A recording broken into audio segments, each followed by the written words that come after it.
temi stranskimi.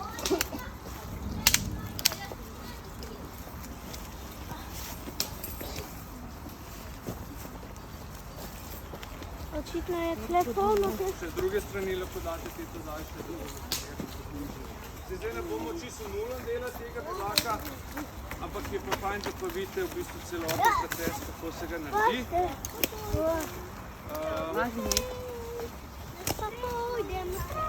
Z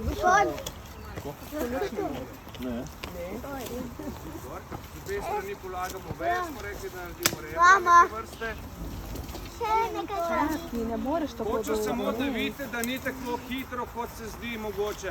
Se res ena odrasla oseba potrebuje 3 ure, da naredi bivak popolnoma, torej nepremočljiv in pa seveda, da je to ponoten. Z druge strani rabimo tele rebra. Jaz imam tako veliko palco.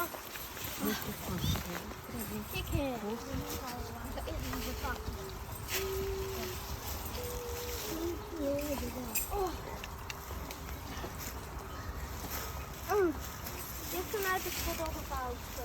Bravo, kar da je vse. Kaj ti si že notri? Samo zdaj če zažuje. Ali pa smrekove. Vedno veje obračajte tako, da bojo listi ali pa igelce gledali dol. Zakaj? Zato, ker boste, in seveda streho se pokriva vedno kako? Od spodaj navzgor, res je. Zato, da se naredi taka plast. A ne? Se pravi, če takole malo pokarikirano pokažemo. Se pravi, zdaj, če si predstavljate, so zdaj tle pride cela plast listja in potem, ko bomo to obtežili z odmrlim materialom, gledajte, bojo ti listi prišli takole povezani en preko drugega in bo voda dejansko avtomatsko potekala v stran. Bolj na debelje, ko boste nalagali gor te veje, bolj boste suhi. Čisto preprosto. Ok, veje. Se pravi, lepo prosim, če zdaj z obeh strani naložite veje z listi, kot smo rekli, od spodaj gor, tako da bo bivak kompletno prekrit. Dobro, to je bolj easy. Sofija, zdaj pa listje, veš?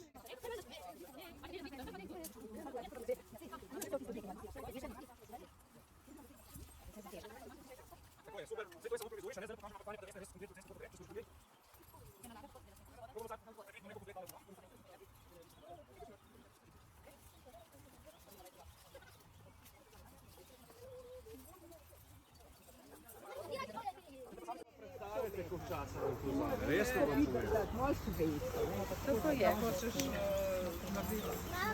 Takole, kot vidite, se potem te veje zelo fajn lepo zataknejo za te, ki štrlijo čez in zelo fantastično stojijo gor in se ne premikajo nikamor. Potem vam to tudi veter ne more nikamor odnesti, ker je vse kompaktno. Še par sekund, da tole do konca ogradimo.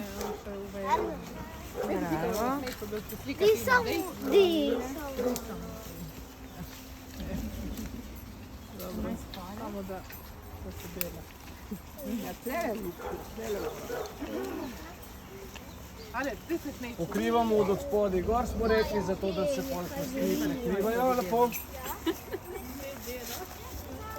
A imamo že prve gostovalce v bivaku? Ja. Že preskušajo Inšpektor. Inšpektor, koliko je luken? Nas še vidiš, a ne, čez luken? Ja, zdaj bi bilo dobro Ajmar pa čez, ne, da testirate. Če to naredimo na taborih, vedno to naredimo liter pa pol vode. Evo, jaz vodo sabo lahko zlijem. In otroci imajo 1 uro časa, da naredijo bivak.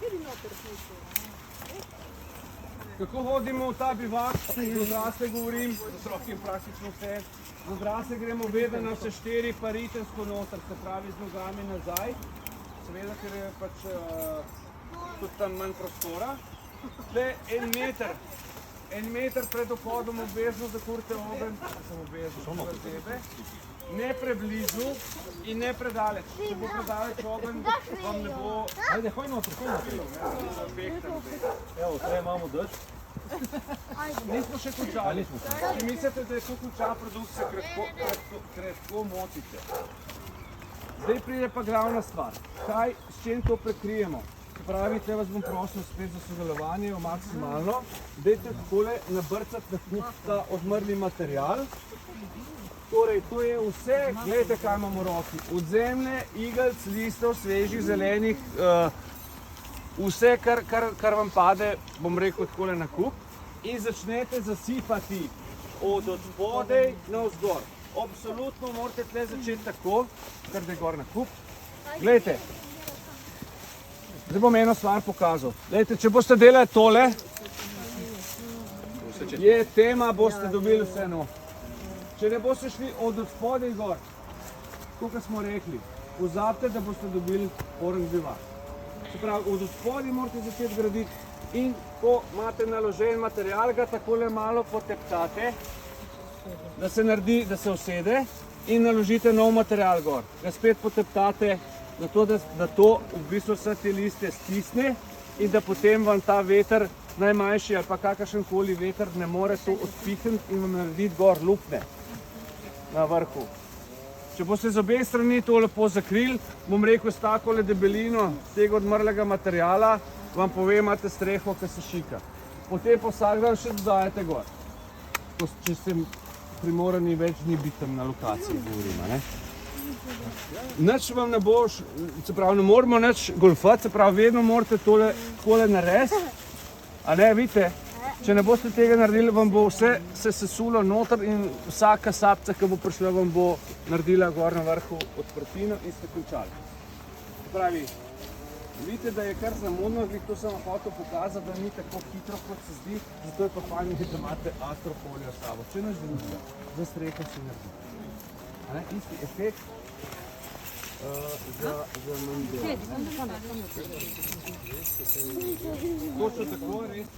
Na začetku sem pozabil omeniti, da je zelo fajn, da si tla očistite do zdrave zemlje, da se izognete klopom, tem raznim želkam. In potem, kot sem rekel, če imate ogenj, boste varni tudi pred komarji načeloma in seveda pred zvermi. Mogoče še, ko sem že pri zvereh, naj vam povem, da sem tudi licenciran vodnik za ogled medvedov v naravnem okolju, se pravi, če bi kdo hotel medveda v živo videti v gozdu, se lahko oglasite pri meni, pa gremo gledati medveda. Ne, na Notranskem. Samo srne pa pršiče tle pri nas. Ja, to, kar imate tukaj, ne? To v avtu, ne? Ja.